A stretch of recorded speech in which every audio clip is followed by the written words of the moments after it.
Teaching on behalf of Sikh Dharma, and we're grateful that we've been given this stage here today to share these teachings and to have this experience together. These are 4 classes that Sri Singh Yogi Ji taught in May 2nd and 3rd, I believe, of 1977. Both of these classes that I'm sharing with you today came from 1977, which is the year that I became introduced to Kundalini Yoga. But both of these things happened. Well, anyway, this class was taught before I became introduced to Kundalini Yoga. Now, the reason I want to share this class with you, and it's published in some other manuals in some other form, and you'll probably know where it is better than I do. Let me ask you another question. How many of you are teachers here? Okay, great. So you know how we all like to share experiences about what the effects of Kriyas are. So this particular Kriya, I have a story that goes with it. And it's powerful. It's a great Kriya. We used to do it in the ashram days that I lived in Reno, Nevada in 1977 when I got into this Dharma. We used to do it once a week for a while, for quite a long time, and then I would do it regularly on top of that because I really loved it. And one day, before I became introduced to Kundalini Yoga, I started, and by the way, there's a whole thing about, that was given to us as directions to talk less and do more in this, but now you're giving me a reason to talk more and do less, so what can I do? Be silent, I'm not going to just sit here and be silent. So, okay, I got to fill the space. So anyway, before I became introduced to Kundalini Yoga, I was I started doing Tai Chi and Hatha Yoga, but then soon after, I was going to college in Reno, Nevada, and one day in the middle of classes, I had long breaks, so I decided to drive out to this beautiful lake out there called Pyramid Lake and take a swim. It's a very salty lake. It's like Salt Lake of Utah, And if you ever had a chance to go there, it's one of the most pristine places in nature. So I was out there, I took a nice swim, had a great time, and there's a picnic table way out at the far end of the lake. There's a picnic table at the beach at the far end of the lake where I went, and I put my shirt back on and got dressed and got in my car and started driving. I wasn't on the road for more than 3 minutes, and this intense thing bit me in the neck. And I had not a clue what it was, but it was definitely a bite. It was I felt this electric shock go through my whole nervous system. And so I pulled off to the side of the road. What the hell, and I'm trying to find out what that was. I can't find it, nothing. So I'm like, wow, this feels weird, but I don't know what it was. It wasn't imagination, I knew that. So I drove, I was scheduled to teach Tai Chi that night at a dojo at 6 o'clock, and I got there about 5, and I'm like, well, I'm going to do this yoga set here that's up on the screen. So I do the set, and in those days, I definitely did it for 3 minutes of all the exercises. And by the end of the set, I stood up and I started doing some Tai Chi warm-ups. And all of a sudden, I noticed my hands were totally full of clear white mucus. So what had happened is my liver had cleansed the toxins and the poisons from whatever had bitten me. I still didn't know what had bitten me. So, but that's the power of this yoga set, okay? So if you want to tell a story about this, now let me tell you a little bit more at the end of the story. So I went to, after I taught that class, I had to go to work at the Golden Temple restaurant, and one of the friends of mine who worked there was a nurse, so I had him look at my neck, and he said, that's a huge welt. He says, something definitely bit you. I had no idea what it was. And so I went home. I felt fine, after that yoga set. I definitely felt a little weird before it, but after that I felt fine, normal. And then all that glassy mucus, it was the strangest thing. So I go home that night, I go to bed, I get up the next morning, and I get my turban, which I was going to unroll and retie, and a black widow spider came out of my turban. So it had crawled up from my neck into my turban and lodged there the whole night until the next morning. So this yoga set can heal you of black widow spider bites. I can say that. Maybe you don't want to try that one at home, but anyhow. So as a teacher, you always want to teach from your experience, right? Teach the thing that you know. Teach the thing that you have an internal experience with. That's really super important. In the early days, we were just told, get up on the bench and teach, and hopefully we'd have practiced the Kriya before we taught it. But know it and know it inside out. Know the ins and outs of it, and chart your experience. See what it does for you, and make a note of it so that you can share that, and you can teach that essence. Whether it's a physical aspect of it, a certain technique, a certain element of how you stretch in this posture, or how you maintain that posture. Teach your tricks. Because that's a valuable thing. And the important thing is to know what you are teaching. There's a part in the lecture that we'll share here today. Let me share the title of this course.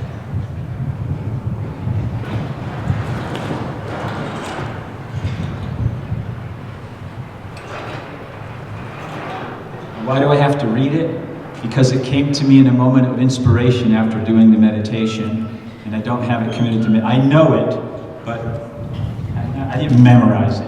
So anyway, between the 1 and the 0 lies the unknown super self. And the description says, through Pranayam, Pratayahar and Mool Mantra, we discover the interplay between our individual self and our individual unknown super self. And this Kriya that we'll do during the class it brings transcendence and total transformation of the 10 bodies. So it sounds pretty mystical, and it is, you know? If you can pull up the Mool Mantra part of that sheet there. Most of us, I believe, are familiar with the Mool Mantra, but maybe are any of you not familiar with the Mool Mantra? Anybody at all? Because we all do Aquarian Sadhana, great. So, the beauty of Mool Mantra, and it's described in the Sikh context as being all of Japji Sahib, all of the meaning and value of Japji Sahib is contained within the Mool Mantra. The Japji Sahib that comes after the Mool Mantra is a dissertation of all the essence of Mool Mantra. And understand that when we recite Mool Mantra, one of the things that's beautiful to do is to put ourselves in the state of consciousness of Guru Nanak and think of these words as though he were you saying it. Because what is the consciousness within which these words are being interpreted and understood? So, and then the Mool Mantra, the Japji Sahib, is the beginning, is the epilogue, if you will, of the entire Sri Guru Granth Sahib. All of the knowledge of Sri Guru Granth Sahib is contained in Japji Sahib. So, it's not to say that the rest of it is not worth exploring. It's more than worth exploring because it goes into the various levels of meaning and perception that are very profound and can be very personal. May I ask, how many of you have ever read from Sri Guru Granth Sahib in English or in Gurumukhi, if you raise your hand? Well, that's great. And let me ask another question. How many of you have experienced the Guru speaking directly to you in some form or fashion? Yeah, that's probably almost everybody who raised their hand in the first round. So if you ever want a counselor, or just to get to the depth of a question and just to somehow understand what the bleep you're going through in your life, just pick up Peace Lagoon or Mool Mantra, Sukhmani Sahib, and start reading it. And read it for 11 minutes or more.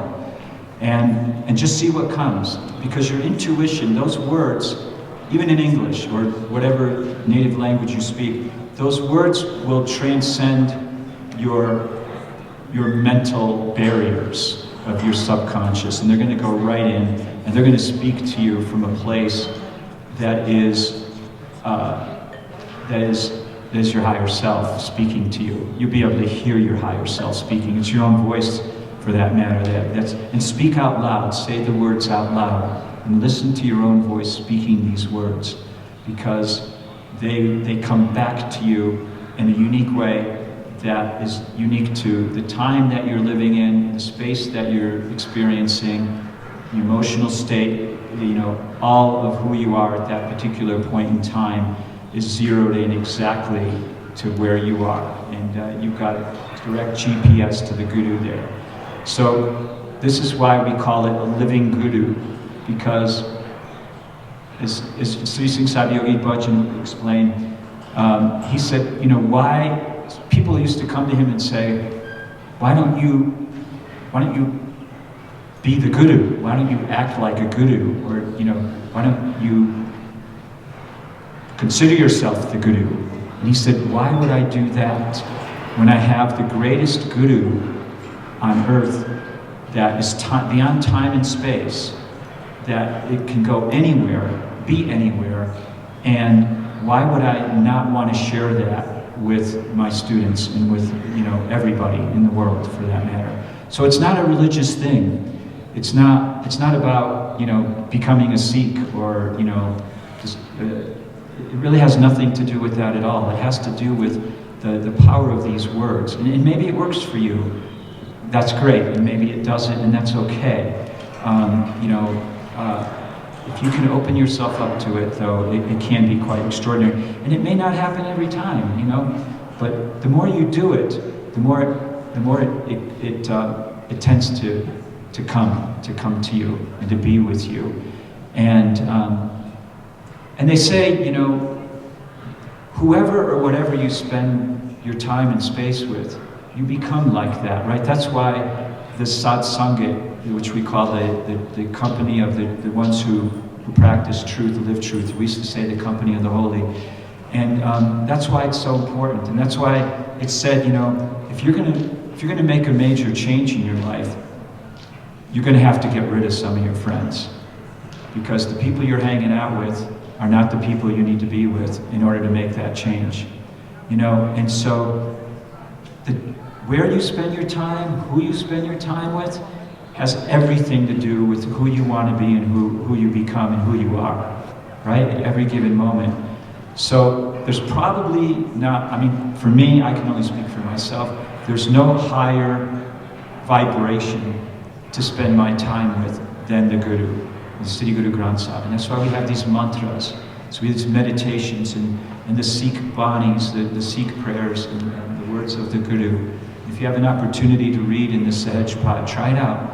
And again, some of the language, the English translations are antiquated or stilted, and they don't quite fit. You know, they're not the best, but they come close. And even through all of that imperfection, the Guru still comes through. So associate with those higher energies that you want to become and be associated with, and that you want, you know, to embody. And that's why we're all here, right? So it's a wonderful thing. In this lecture of the Sri Singh Sahib, he talks about the difference between, and again, I'm just talking because I don't want to start this Kriya too soon. I'm going to give it a little bit longer. And if at any point you have a question or something, raise your hand and please feel free to ask. Consider it an open session, okay? And the point in this lecture, and I can't possibly, he gave this lecture over two nights. And at one point he says, there are two things. There's moral, and ego. And one is infinite and one is finite. Your ego is finite. Whereas when you live to your morals, and you live, you know, that virtuous existence that lives by your word and your morality, not, you know, good and bad or, you know, hell and damnation, not that kind of morality. The kind of morality that are the guiding principles of your life. Those, and you're able to anchor with that. There's that which anchors you with infinity, and there's that which your ego, through your ego, anchors you with the finite. And, you know, what are those differences? Well, you know, usually when we're acting out of ego, the universe kind of comes around and says, and tells us we're a jerk. You know, bites us in the butt, and there's a reverberation that comes back that lets us know. But we need to listen to those messages and pay attention to them and make part of our life's mission our ability to adapt and to exercise changing ourselves. We're the only ones that can change ourselves, but to pay attention. There was one lecture that he gave where he shared a beautiful technology technique, which I like to practice, where every night before you go to bed, it's just like the stock market. You open your day, the market opens. And then, you know, just before you go to bed, the market closes. And do a mental evaluation. How was I today? You know, just review your day mentally. Start from the morning. How did I do my sadhana this morning, you know?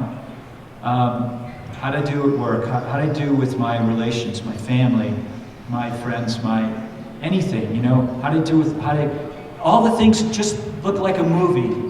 Review that movie. It doesn't have to take it, you know, you don't have to go in, you can go as much detail as you want, honestly. But just go to some detail, even a little bit, even just take a minute and look at the day from beginning to end, and then evaluate yourself. How did I do today? How was it? Because the only judge in our lives is ourselves. You know, judge and be judged now. Nobody else is going to judge you. At the end of the day, when you come to the end of this earthly existence, you're going to be the one standing there facing your infinite self, saying, how did I do? How are you today? You know? So It's a great practice to just sit there with yourself in bed and say, you know, how'd I close the market today? You know, and where you see, you know, you still didn't hit that mark that you wanted to hit 25, 30 times, just give yourself that note of encouragement. Say, I'm not giving up, I'm still going for it, and I can still accomplish, you know, mastery of myself to that degree and work on myself. So that's that. Another question, how many of you have done a 40-day sadhana?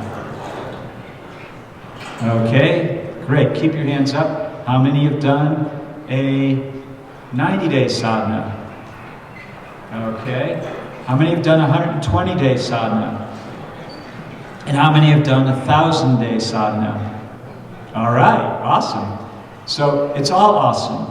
And the thing about this practice is that, and there are quotes of Sri Singh Sahib of what each of those practices give you, and I don't have it committed to memory, but the one thing I do know is that a 1,000-day sadhana gives you mastery.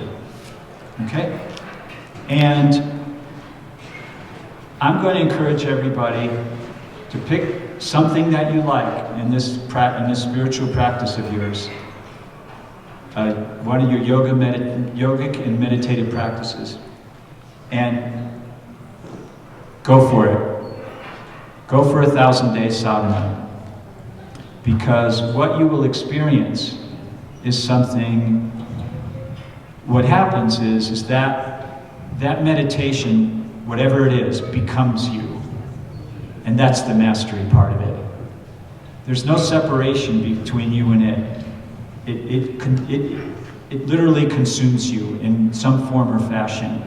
And it changes your brain waves. It changes every aspect of your being, everything. And I will share a very personal story with you.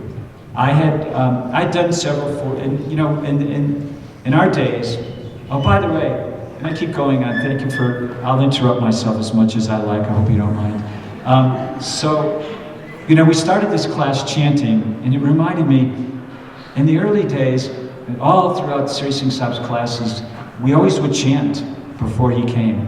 So open up the space to the teacher, open up your heart, just get yourself into a meditative space before you receive the teaching. So if you're teachers, put on chanting and encourage your students to sit and meditate before the class even begins. It's a really important aspect of teaching and learning. Prepare yourself for the teacher and the teachings. Sometimes we would chant for, usually it'd be like 20, 30, his class was scheduled at a certain time, it never started at that time, ever. I mean, like 1 out of 1,000 times, whatever, 1 out of 100 times. But it was purposeful, because he wanted us chanting. So sometimes we'd be there chanting for 45 minutes or an hour or more, sometimes even more than an hour before he showed up.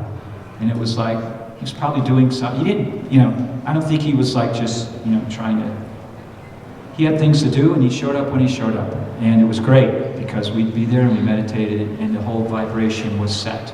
And it's a wonderful, wonderful thing to do. So if you're teachers, share that teaching with your students.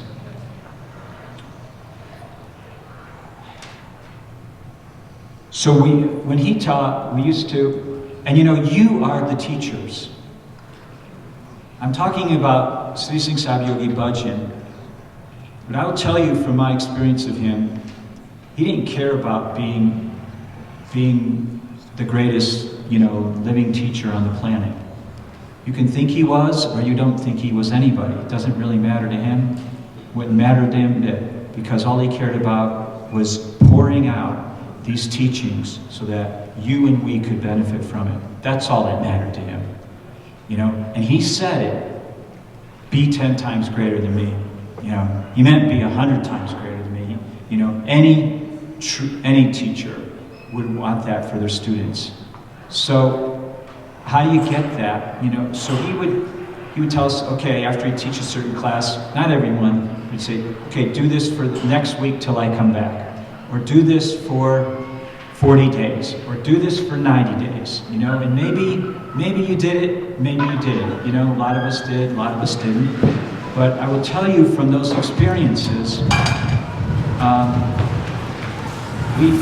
we gained a lot. You know, we had a great inspiration with him.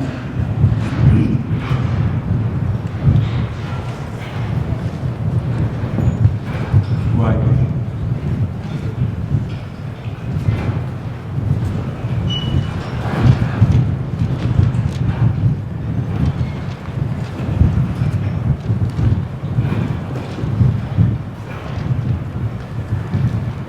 But our job is to repeat it. Our job is to repeat.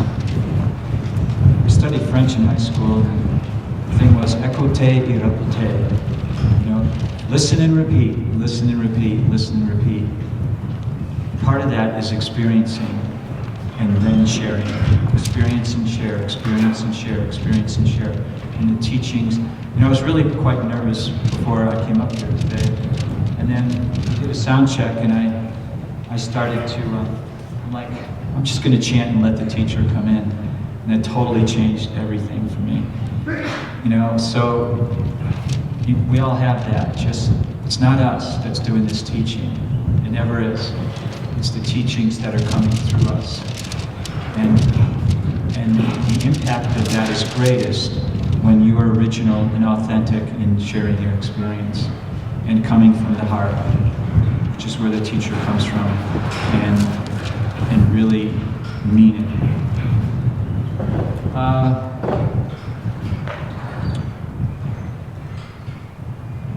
I'm going to open it up for some questions right now. Anybody have any questions or comments, anything you'd like to share?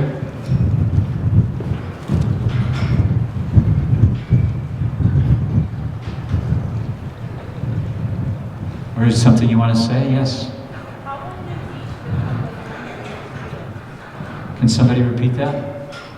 Can you repeat it louder? I couldn't hear you. Still can't hear. Can somebody repeat? To test. Okay, hold on. How can you teach the Blue Lagoon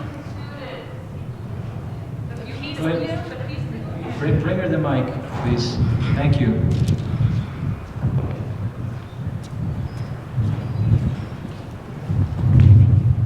How can you teach the Blue Lagoon to the students? I mean, Peace Lagoon. What is she saying? How do you teach the Blue Lagoon to the students? That's an answer I don't have for you.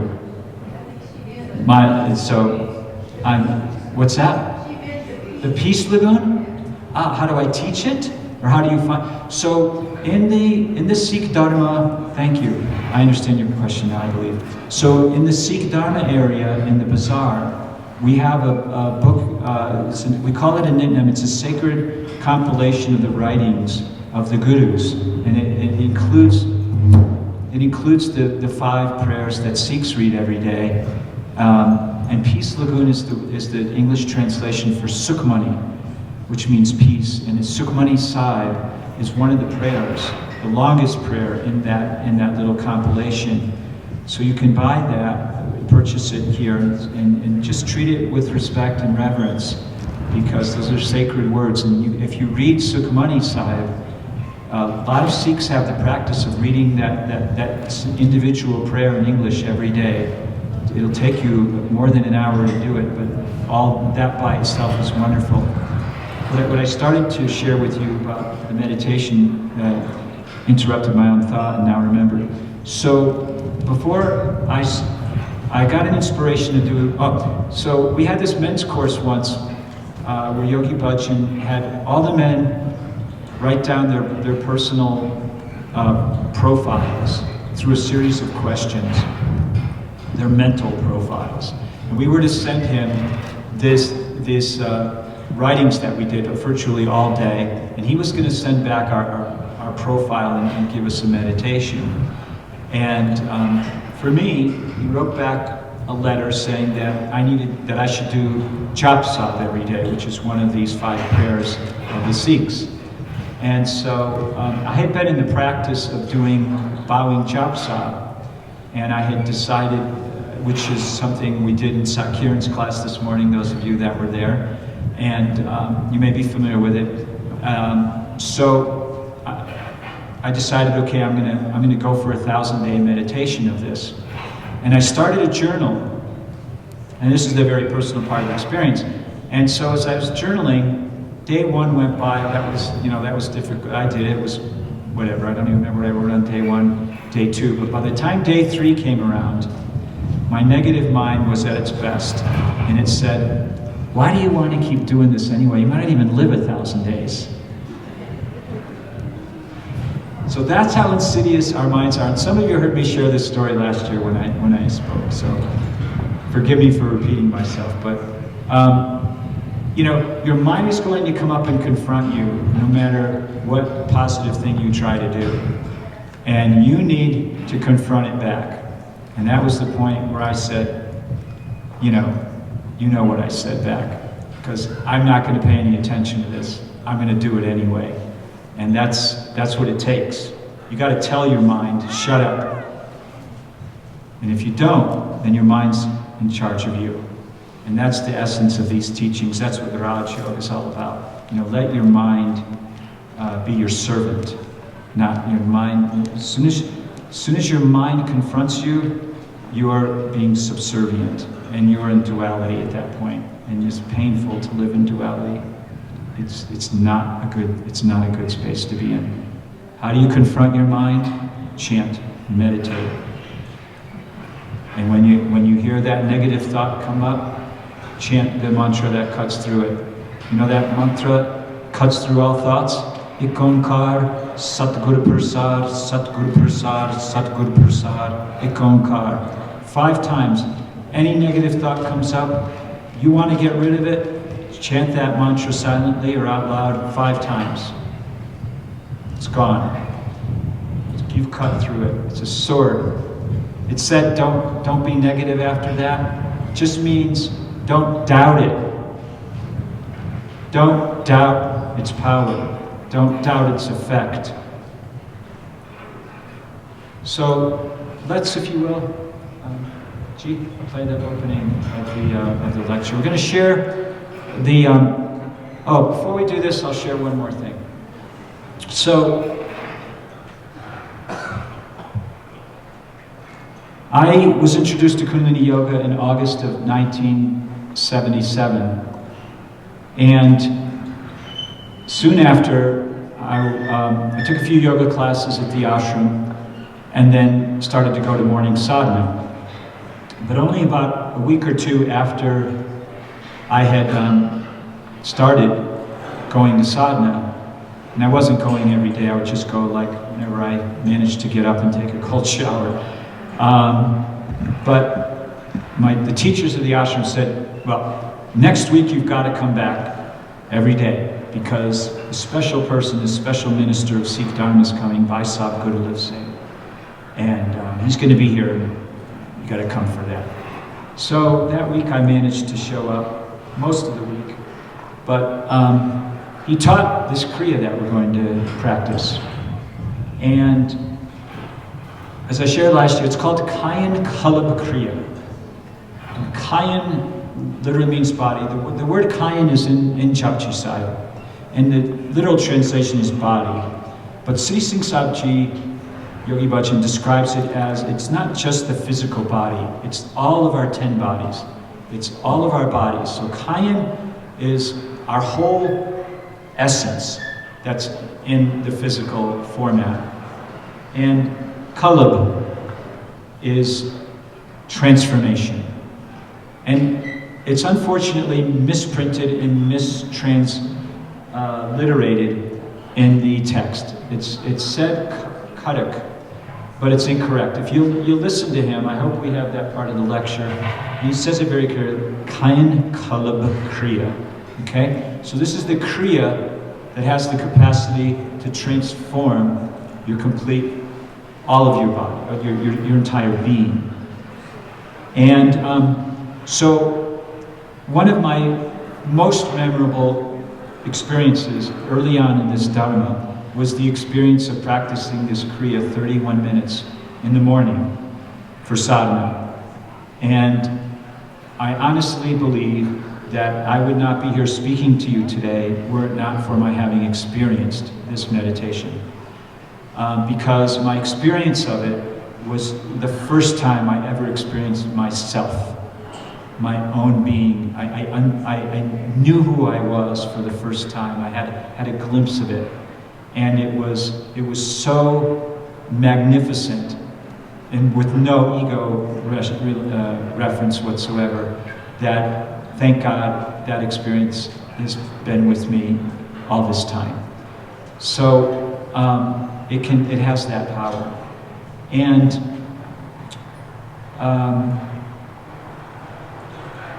so let's listen to the Yogi Sri Singh Sahib's telling about the beginning of when he first introduced this. There's no video. Today we are going to do a very beautiful thing, and I personally hope you should all honestly practice it. I remember once there was a person, he had a kind of sickness which we never knew what to do with. And whether you call it a quackery, or you call it diagnosis, or you call anything, the person had a belief that some yogi can repair it. We tried everything known, nothing worked. So that called as mental state where you want to help somebody, but you feel this should work, that should work, that should work, and nothing works. That was the time we started looking into our old records. And this is called Kaya Kalp Kriya. And if you know about it, it is said to keep a person young, alive for a very long time, and it renovates the person. If there's an old house, you buy it and you totally redo it. You understand what I'm trying to tell you? So, Kaya is known as body, mind and soul, including the astral body. That's called Kaya. Kalp means transformation. A Kriya, a particular action which transforms the totality of the being.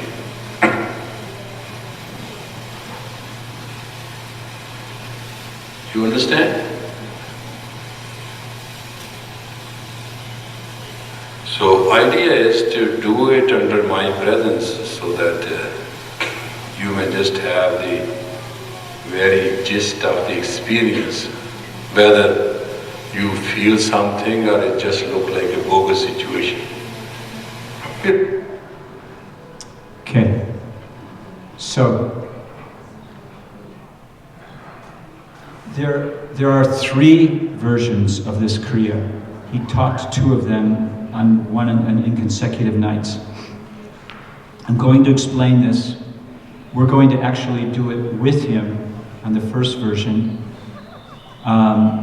And then we'll figure out what we're going to do on the second one.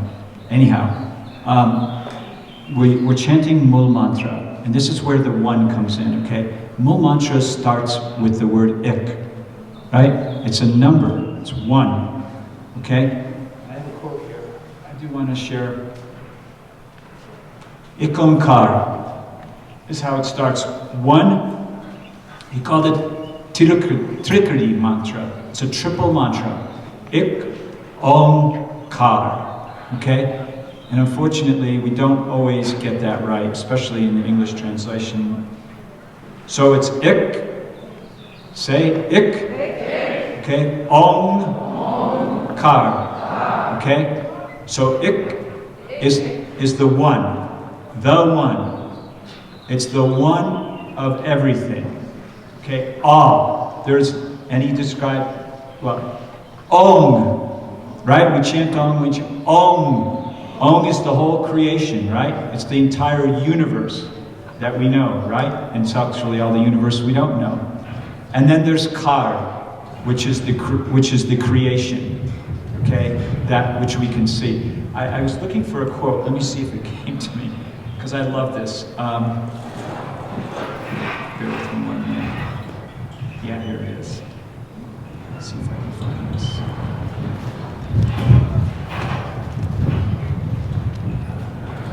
All right, it's not here.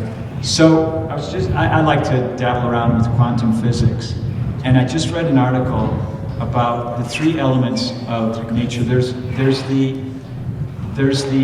visible, the dark matter, and then there's one other thing which I'm not remembering. Maybe someone here, a scientist, knows it. But there's all these elements that are out there governing our existence, right? Well, let's take a guess. How much of all of what science knows that it can measure at this point exists in the visible world? Any guesses? 4%. That's today. I would venture that by the time we get to 20 years from now, it'll be like a decimal of a percent, right? So most of all of this first of all, most of this is all Maya. It's all illusion. You know, it doesn't exist. It's just the form that we're perceiving, right? So what really exists is this internal experience. That's the infinity. That's where reality is. Anyway, this quote is, "Ik Onkar, all is the creation of the one. There is no duality. There's no opinion. There's no argument. There's no logic. There's no rationalization. It is a statement. Either you can accept it or you can deny it." And this concept of one is really important, because one pervades everything. If you want to separate one into 2, like good and bad, you know, right and wrong, you know, just and unjust, you're already out of the one. You're missing it, right? Because it's all one. And that's the beauty of the consciousness that we have to bring to our realities. So Ik Onkar, the one is the creator of the creation. Satanam, truth is true identity. Karta Purak, the doer of all. Nirbho, fearless, nirvair, without anger. Akal Amurit, undying form. Ajuni, without coming through the womb, unborn. Saban, self-manifest, self-illumined. Guru Prasad, by the Guru's grace. Jap, meditate. It's the only command in Sri Guru Granth Sahib. Jap. As such, in the very beginning, truth was. Jugad such, throughout all the ages, truth was. Hai be such, right now, truth is. Nanak hosi be such. Nanak, truth will always exist. And my experience was, I would take when I first did this originally, I was imagining my life, like before my life, and all of my life, and then right now, and then all of what I didn't know about my future life. You know, so however you do it, put yourself into it, and imagine the words being what they are. So there's 2, we're going to do it this, here's how we do it. Sit in an easy pose, with Buddhi Mudra, we're going to do it today, okay? With the thumbs touching, right on top, left underneath. Close your eyes. It can be half closed, or focus the tip of the nose or the third eye, but the way he taught it is like half closed, or just that kind of slightly open. And what we're going to do is we're going to take a very deep breath real quick. We don't have to do it right now. We're going to chant the Mool Mantra out loud. And you're going to let all the breath out, right? And you're going to hold the breath out for 1 repetition of the mantra, silently. And we're going to do it with his chanting. Because I couldn't find a recording where there wasn't this big long pause in between where you'd have to still hold your breath.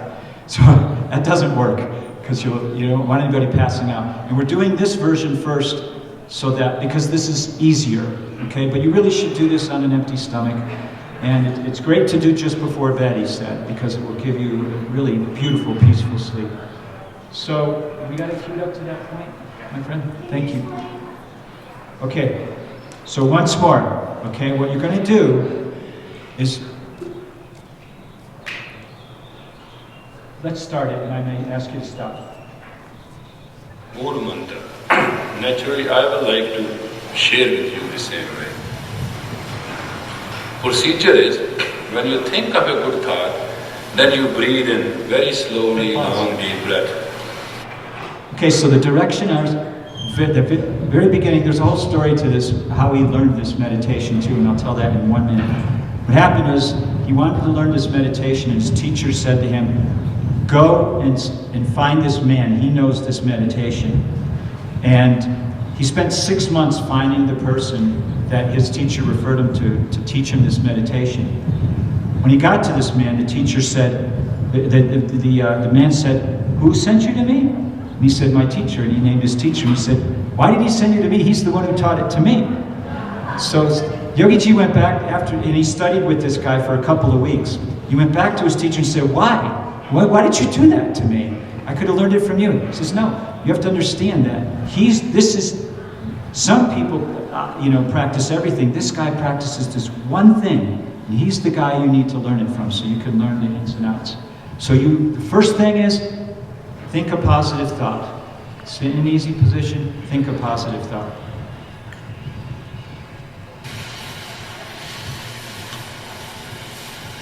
Fill in your chest to your capacity and then start chanting Ik Ankar Satnam Karta Purakh Nirbhav Nirvair Akal Murukh Ajuni Saimam Gurprasad Jap Ad Sach Jugad Sach Hai Sach Nanak Hosi Bhi. Hold your breath please out. Now don't breathe in, and now you chant this Mool Mantra holding the breath out. And I'll speak it for you. Hold the breath out, don't take it in.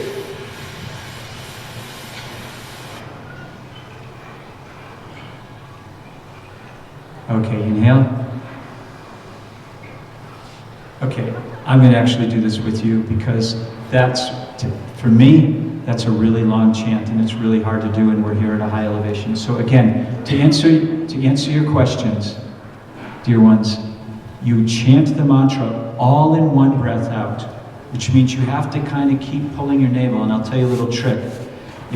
Once you get to the He be such, Nanak, Hosi be such, just pull your navel a little bit more and push the air out, okay? When you get to the end, you may have this feeling like you need to gasp for air, okay? If you have to, breathe in. You're not here to pass out. But try to hold your breath out, even if it's for 5 seconds, okay? And keep your breath out for the length of that mantra. And then what happens is you take a very quick breath in, 3 or 4 seconds, big and deep, and then you chant it out loud, and in one cycle you hold the breath out, okay? So I'm going to start, and you just listen, and then just as I come to the end, you're going to inhale deeply, and then start chanting yourselves, okay?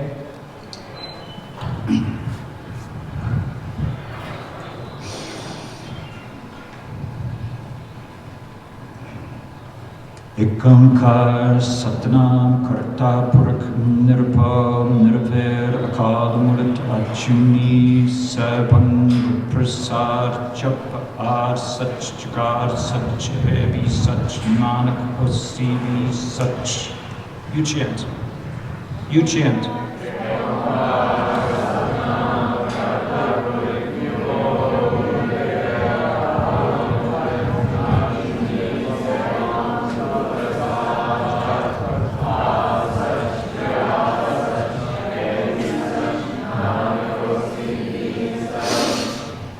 Kunkar, you're holding it out. You're holding the breath out. Nirbhav, Nirvair, Akal Murukh Ajuni Saibang Prasad Japa Ad Sach Jugad Sach Hai Bhi Sach Nanak Hosi Bhi Sach. Inhale. Ek Ankar Satnam Karta Purakh Nirbhav Nirvair Akal Murukh Ajuni Saibang Prasad Japa Sach Jugad Sach Sach Hai Sach Nanak Hosi. Hold out, hold out. Satnam Karta Nirbhav Nirvekant Ajin Sevam Prasad Jap Ar Sach Jagad Sach Heavy Sach Nanak Hosi Sach. Inhale. Ekankar Satnam Karta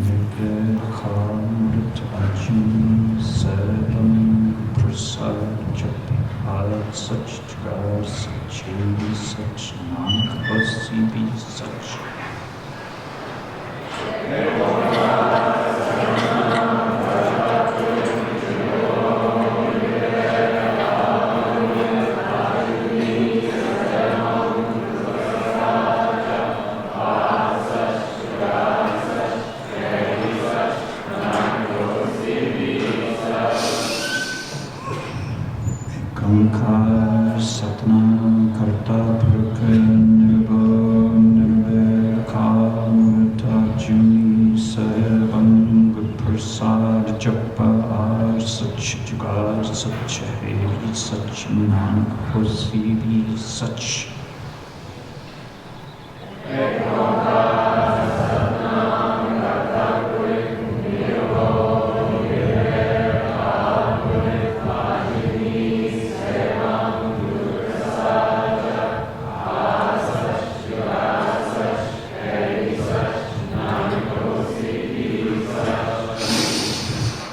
Kankar Satnam Karta Purkha Nirbhav Nirvekant Ajuni Sarvam Prasad Japa Sach Jagad Sach Hai Sach Nanak Hosi Sach.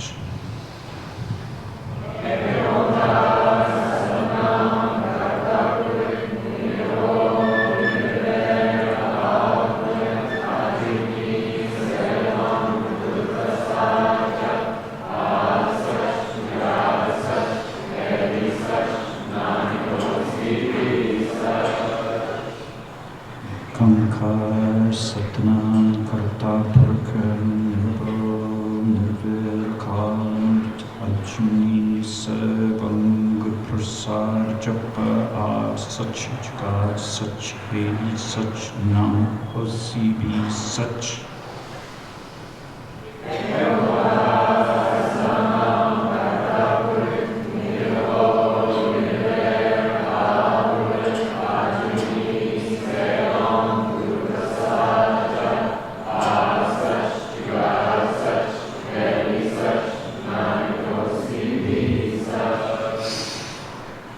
Kankar Satnam Karta Purkha Nirbhav Nirvekant Ajuni Sarvam Prasad Japa Ar Sach Jagad Sach Hai Sach Nanak Hosi Sach.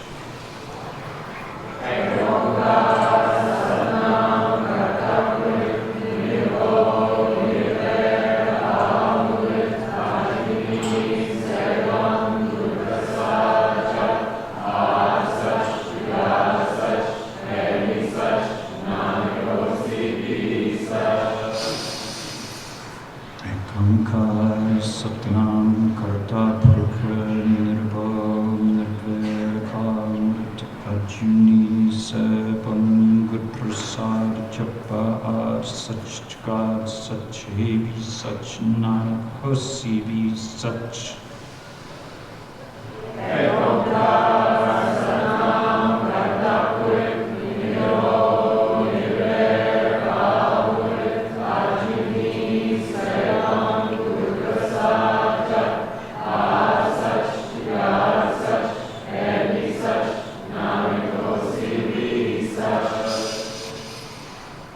Kankar Satnam Karta Purkha Nirbhav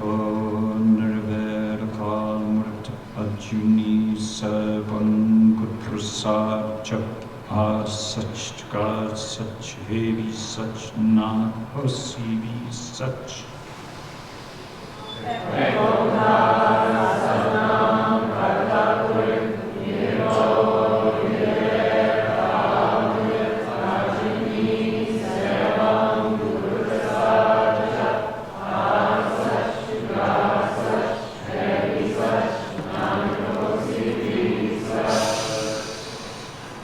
Ekankar Satnam Karta Purkha Nirbhav Nirvair Murta Jini Sarvam Good Prasad Jap Ad Sach Jagad Sach Evi Sach Nanak Hosi Vi Sach.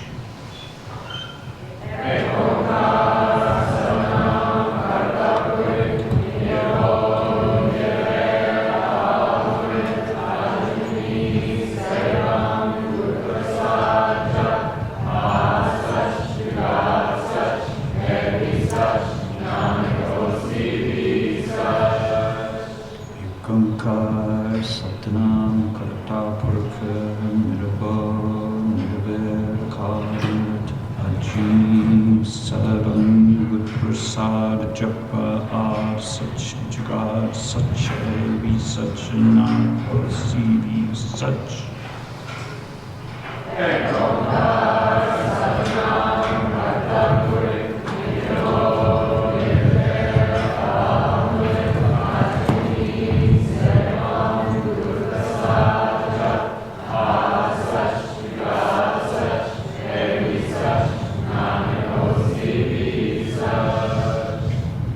Ekankar Satnam Karta Purkha Nirbhav Nirvair Ajini Sarvam Good Prasad Japa Ad Sach Jagad Sach Evi Sach Nanak Hosi Vi Sach.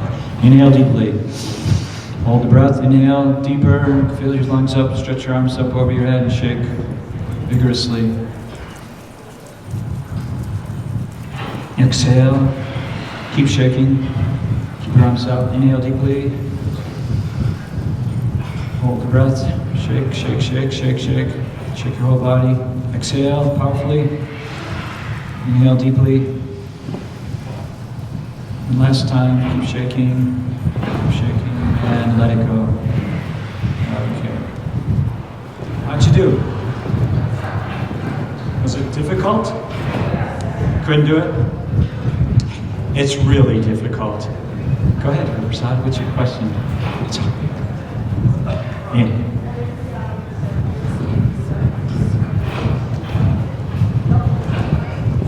Double speed. Yeah.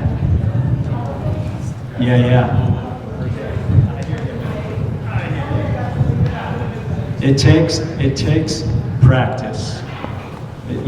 So we're going to do a second version, and I'll do it faster.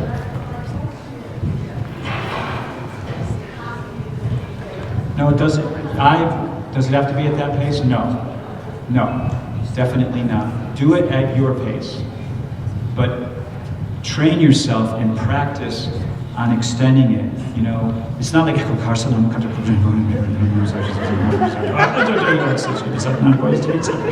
not that. But if you can't, I don't mean to be making fun of it. It's like, we might have a tendency to do that. You will find, I can give you things that I've experienced, but they may not mean anything to you. But what I found is get a nice, really strong deep breath and get into that zone where, tonally, you're comfortable, you're most comfortable chanting. It doesn't even have to be musical. I don't do it, when I do it, I don't do it musically. Let me see. Ekankar Satnam Karta Purkha Nirbhav Nirvair Murat Ajuni Sarvam Good Prasad Japa Ad Sach Jagad Sach Hevi Sach Nanak Hosi Vi Sach.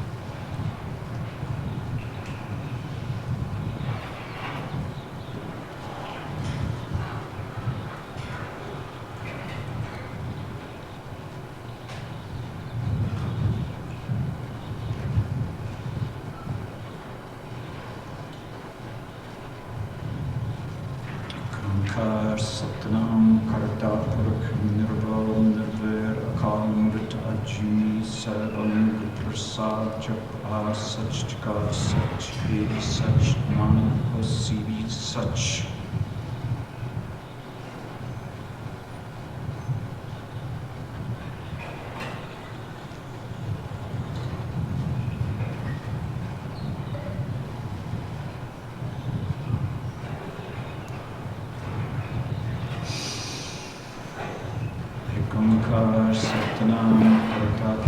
Okay, so I just did it two different ways, and we're going to do it the second way I did it, which is the second way he taught it. Yes?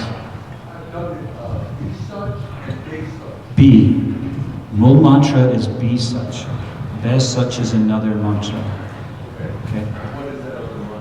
Ad such, jagad such, hai be such, nanak hosi be such has a different projection and a slightly different meaning, and for different purposes we chant that mantra. But this is the Mool mantra, and it's be such, nanak hosi be. Yes, sir.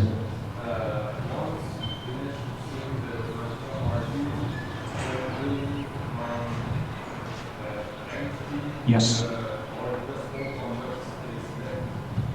Good question. His question was, when you finish chanting, are you holding on empty or what is left? What you should be holding on is empty. But here's the thing, so at the very end, what will happen often, and he mentioned this in the lecture at one point,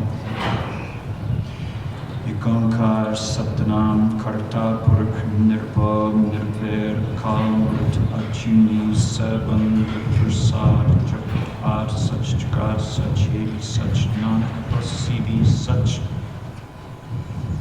There'll be a point there, I just went to empty, but sometimes you can exhale just a little bit more at the end through your nostrils. Now, here's a little secret I learned. If I swallow, I have a much harder time holding my breath out. So if you do swallow when you're trying to hold the breath out, try to exhale a little bit more through your nose, because somehow that works better. It does. So you are ideally empty, but you may still have, you may not get to all the way empty when you're finished chanting, and if not, just exhale a little bit more through your nose, okay? So the second way we're going to do it for a few minutes, so you'll have the chance to know it.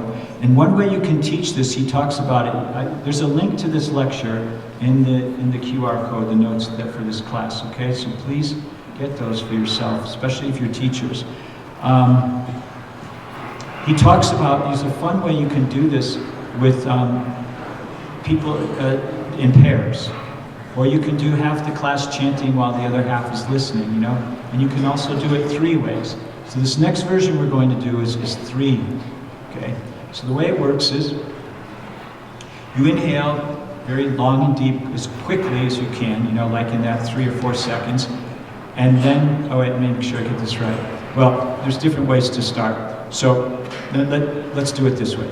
We're going to inhale long, slow, and deep. Hold the breath in and chant the Mool mantra silently. Okay? Then we're going to, and I'll chant it out loud, but I'll try to do it faster. I will do it faster. And then we're going to chant it out loud, just like we did. Then we're going to hold the breath out while we mentally vibrate. And we're going to inhale quick and deep and hold the breath in. This is how I was first taught it, while you're mentally chanting. Is that clear as mud, or is it a little bit clearer than mud? One more time, okay. We're going to start by chanting out loud. So take a deep breath in.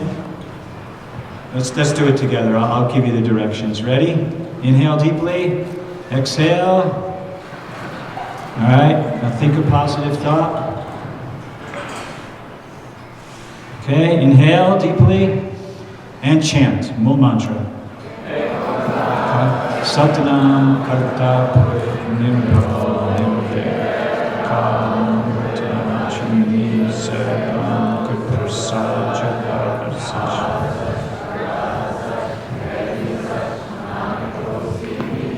Hold out.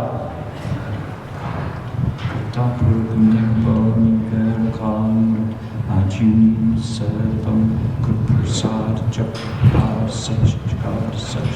heavy such, Nanak hosi be such. Deep breath in. Hold it, hold in. Satnam karta purkha nirvana nirvekam ajuni sarvam prasad japa ar sach jagar sach hevi sach Nanak hosi be such. Out loud. Ekam kar satnam karta purkha nirvana nirvekam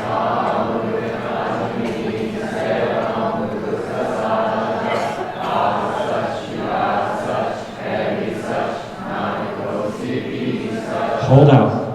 Satnam karta purkha nirbal nirvekam ajuni sarvam prasad japa sach jagar sach hevi sach Nanak hosi be such. Inhale. Hold. Satnam karta purkha nirbal nirvekam ajuni sarvam prasad japa sach jagar sach hevi sach Nanak hosi be such. Chant.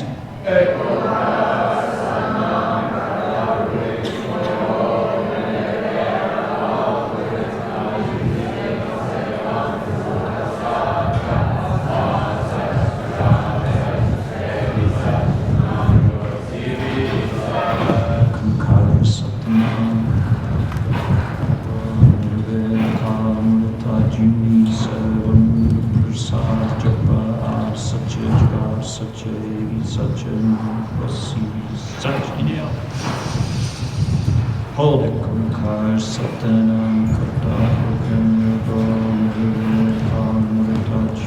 Salam Prasad Japa Sach Jagar Sach Hevi Sach Nanak hosi such. Last time. Chant.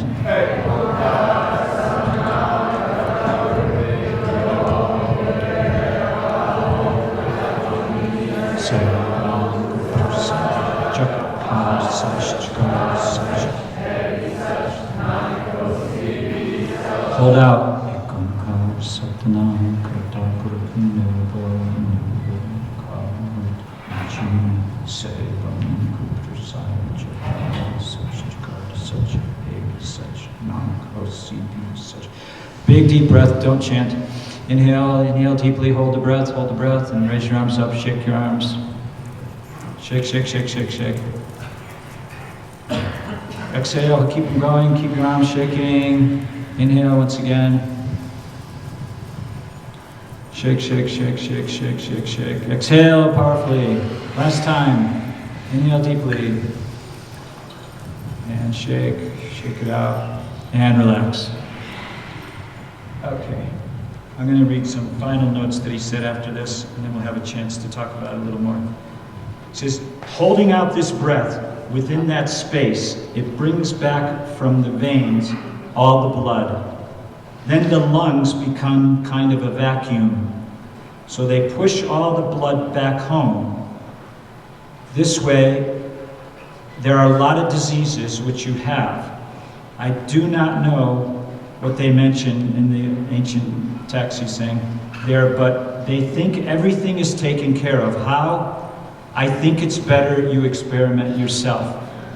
Because the main situation, according to the yogic claim, is that not only blood gets purified, but blood gets more power to absorb more oxygen, and also the consumption of oxygen becomes very low, and therefore tissues lose toxins, and the main functional organ in the body gets a special kind of strength. So this is a very difficult Kriya. It's definitely an intermediate Kriya. And I will tell you that it has tremendous benefits from practicing it. This spring I did it for 2.5 hours a day for a little over 40 days. And there's a fourth version that he never taught. One second. There's a fourth version that he never taught, which I did the first time I showed you, which is you mentally vibrate the Mool Mantra long, slow, and deep as you're inhaling. So it's a 4-part breath. Understood? Does that make sense to everybody? So, say again? Can I show you? Yeah.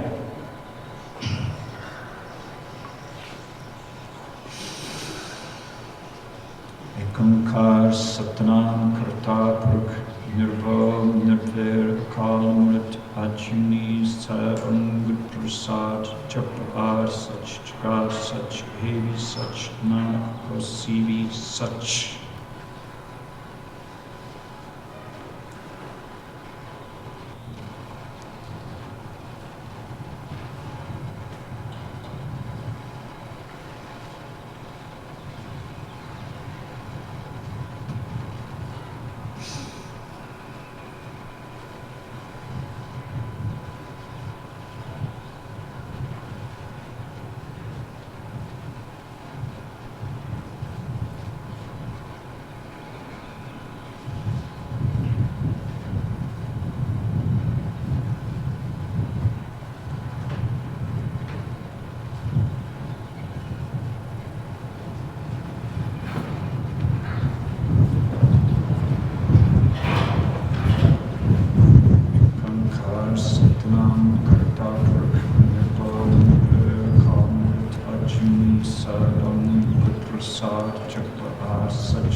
Such Nanak Prasivi Such.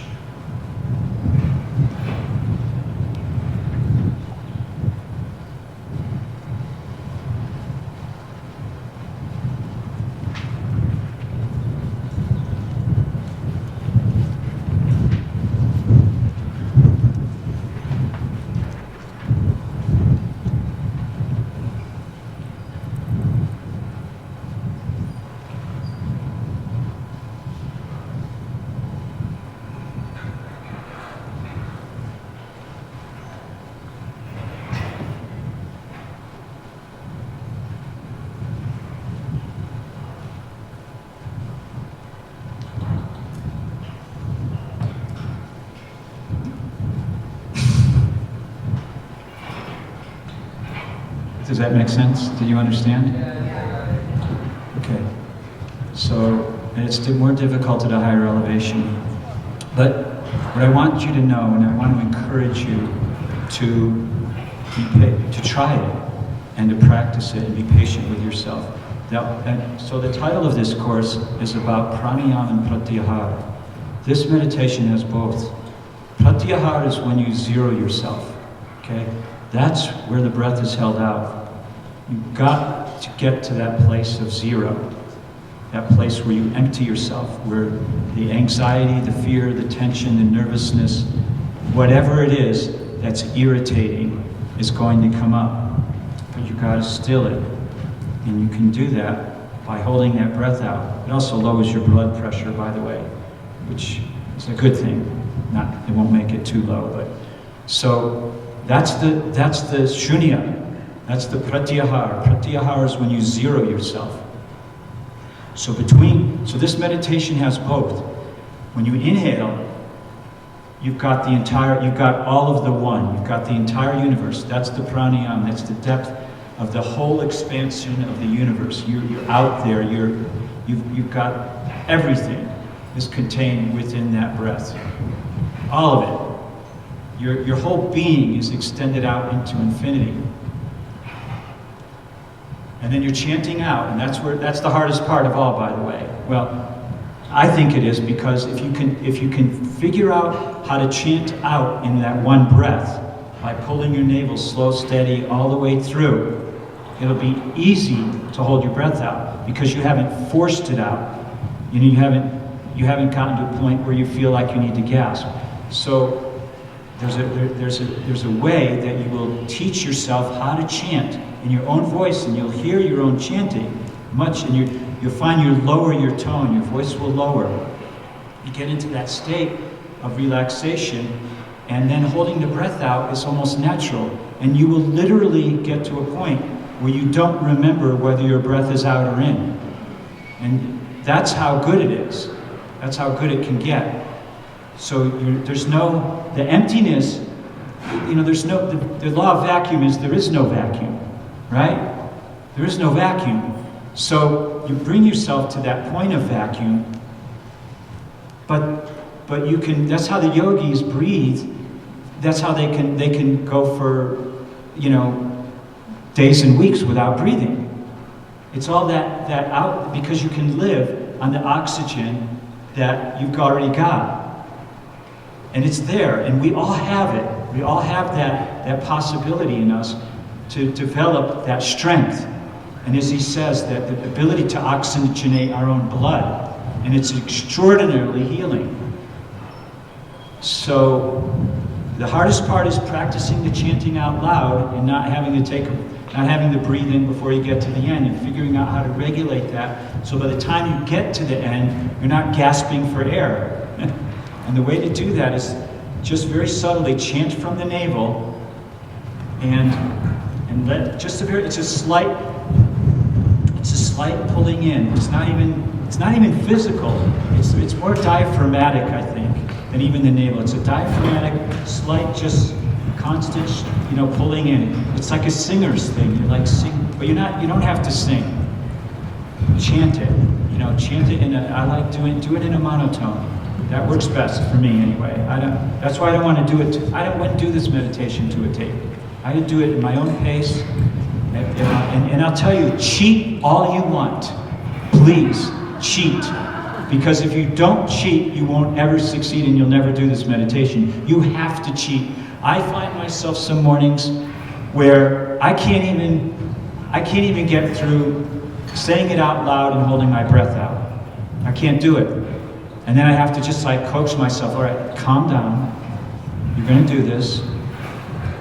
And then I do it again, And then I'm able to do the third round, and then sometimes I can't do it, the 4 parts.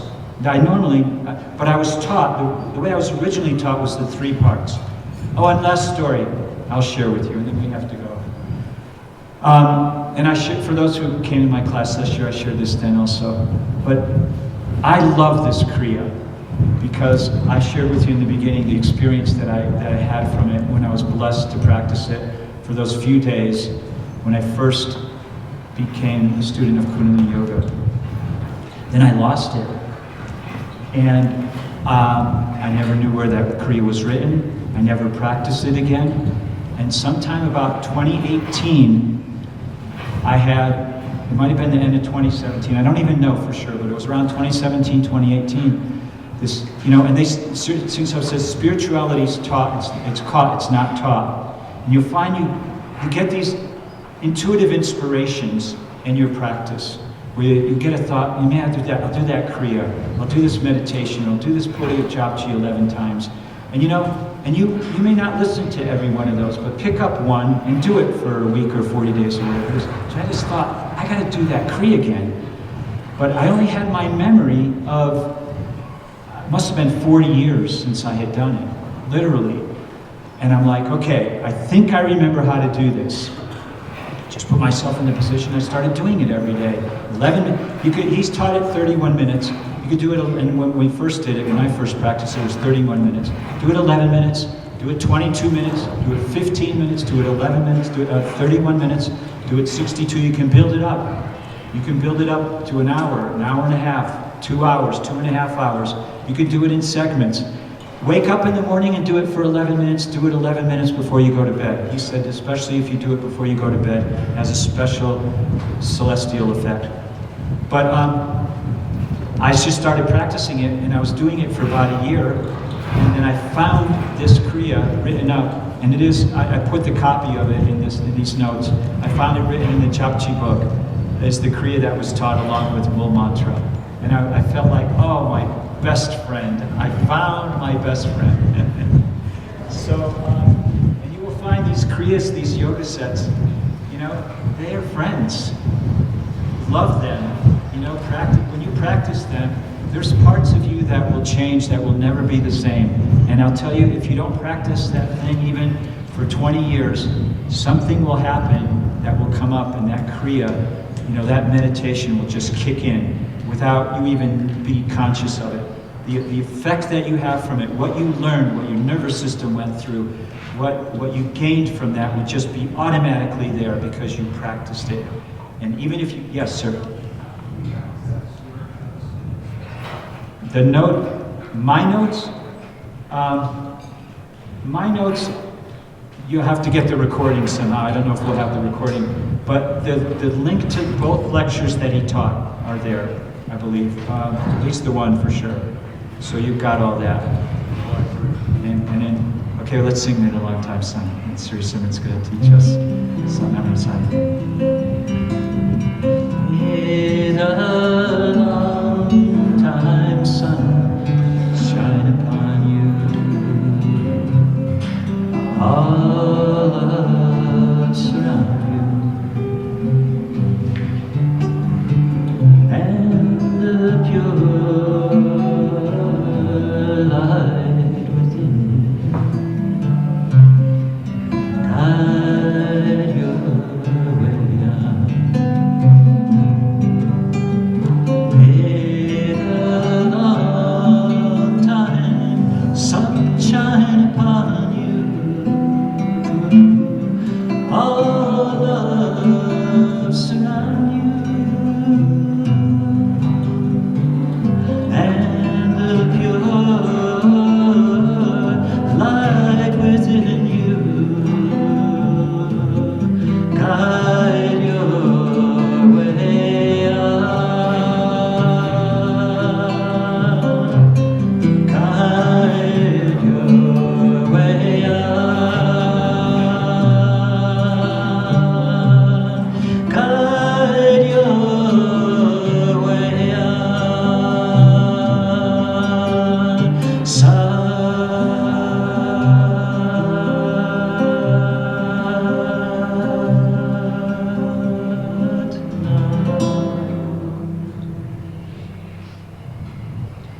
Peace to all, life to all, love to all, Sadhana.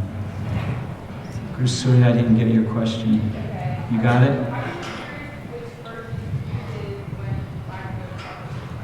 Which version I did it when? So I was first taught it, the 3 version, the three breath version. But now I do it 4 breaths, 4 segments. So now everybody, thank you for your presence. It was an honor to be here.